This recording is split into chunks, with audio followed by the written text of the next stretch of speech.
Let's go into the 15th century now. So the 1400s, right? You got the Portuguese trading with Africa, okay?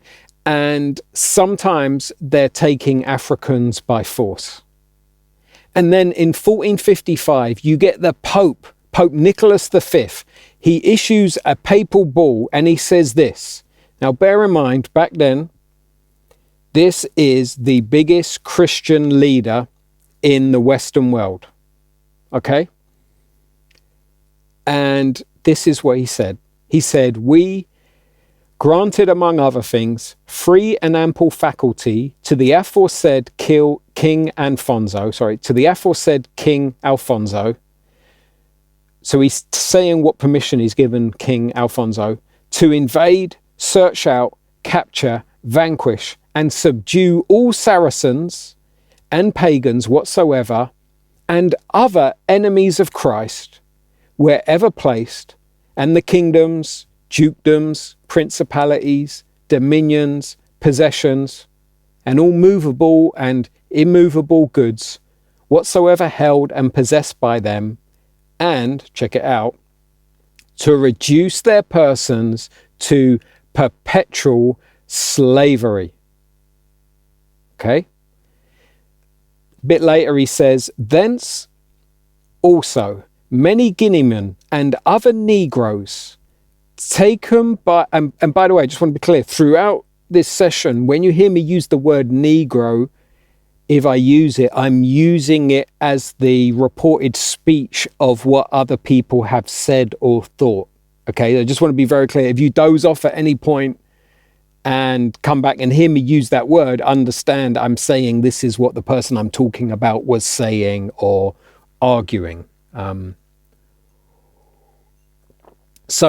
He says, Guineamen and other Negroes, taken by force and some by barter of unprohibited articles or by other lawful contract of purchase, have been sent to the said kingdoms. A large number of these have been converted to the Catholic faith, and it is hoped, by the help of divine mercy, that if such progress be continued with them, either those peoples will be converted to the faith, or at least the souls of many of them will be gained for Christ. So right here, notice, first off, the concept of seeking out slaves.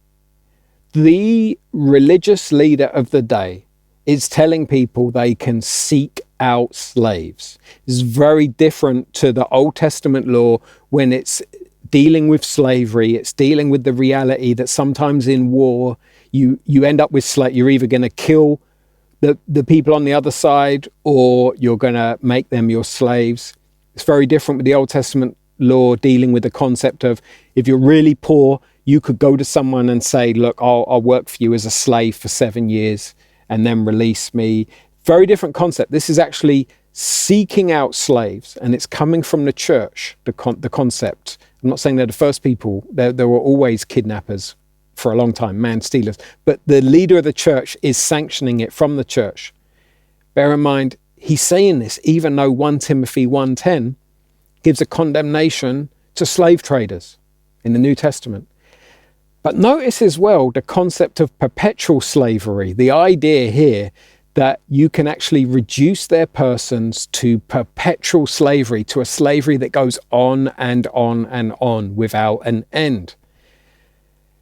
Notice also that the Pope talks about the benefits of conversion as if slavery is a good thing. Like, you can go stealing people, and you know what? We've already seen some people have become Christians from it. So this is a good thing. This is a pretty terrible justification of slavery. So you've got an image bearer here who is not using their power to serve and protect, but they're using their power and they're using their voice to actually hurt image bearers. So it's dehumanizing other image bearers, but the Pope is himself dehumanizing himself in the process by not acting as an image bearer should.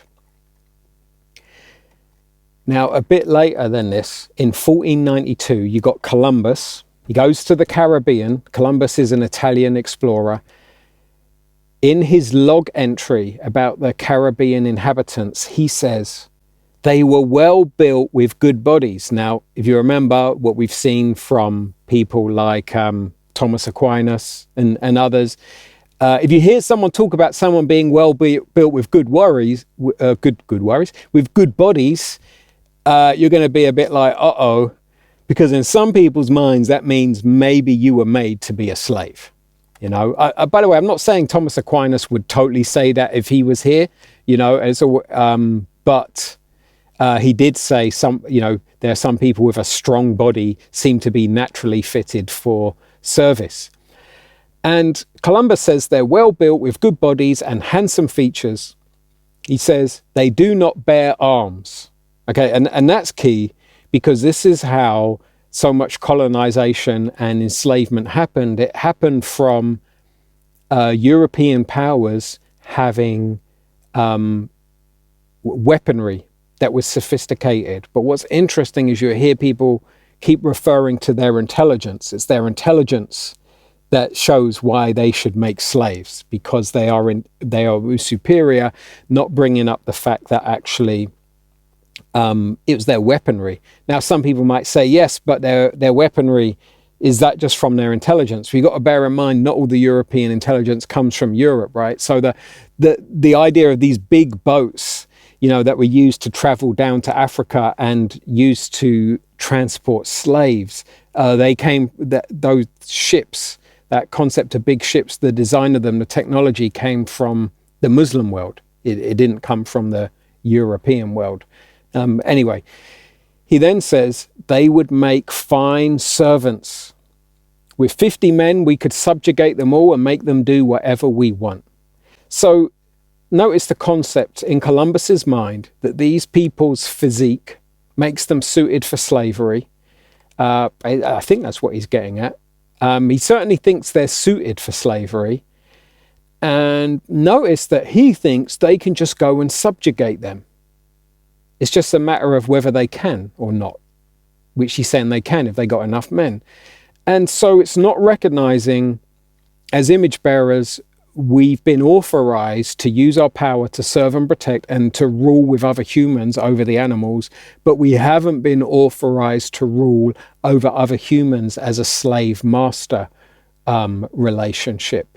So it really messed up image of God thinking.